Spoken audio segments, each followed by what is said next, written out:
So అంటే ఏమైనా examples అంటే మీ దగ్గరకు వచ్చిన కేసెస్ అంటే మీరు షాక్ అయిన కేసెస్ ఏమైనా ఉన్నాయా, ఒక 2-3 ఎగ్జాంపుల్స్? షాక్ అయిన కేసెస్ అంటే ఇప్పుడు ఫస్ట్ థింగ్ చెప్పాలంటే మొన్న ఒక అమ్మాయి వచ్చింది.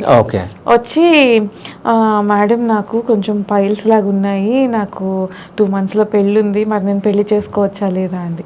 అంటే ఇన్ని అపోహలు ఉన్నాయా, అసలు పైల్స్కి పెళ్లికి సంబంధం ఏంటి, తర్వాత పిల్లలు పుట్టారు అనుకుంటున్నారా అని నేనే షాక్ అయ్యాను. అంటే ఇంత రిలేట్ చేసుకుంటున్నారా అని.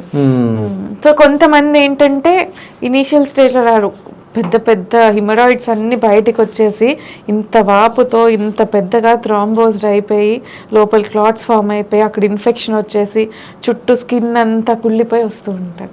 అలాంటివి చూసినప్పుడు కూడా నేను షాక్ అవుతూ ఉంటాను, అసలు ఇంత సఫరింగ్ ఎందుకు భరిస్తున్నారు ఇన్ని ఇయర్స్ నుంచి అని.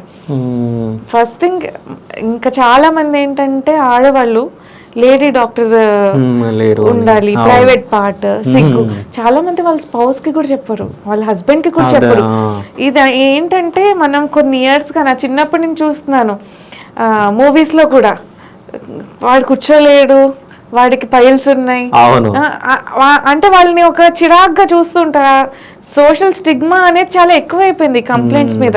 సో అందరి మైండ్లో అదొకటి క్రియేట్ అయిపోయింది, తినలేకపోతే కడుపులో ఇబ్బంది ఉందని గ్యాస్ట్రోఎంట్రాలజిస్ట్ని కన్సల్ట్ చేయాలి, లేదంటే మనకు చెప్తాం నాకు కొంచెం గ్యాస్ ప్రాబ్లం ఉంది నేను తినలేనని చెప్తాం, నాకు పైల్స్ ప్రాబ్లం ఉంది నాకు పెయిన్ వస్తుందని చెప్తామా? అసలు చెప్పరు ఎవరు.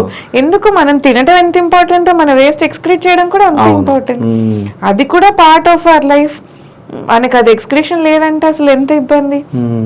Every organ is equally important, కానీ ఎందుకు సిగ్గు అది అర్థం కాదు.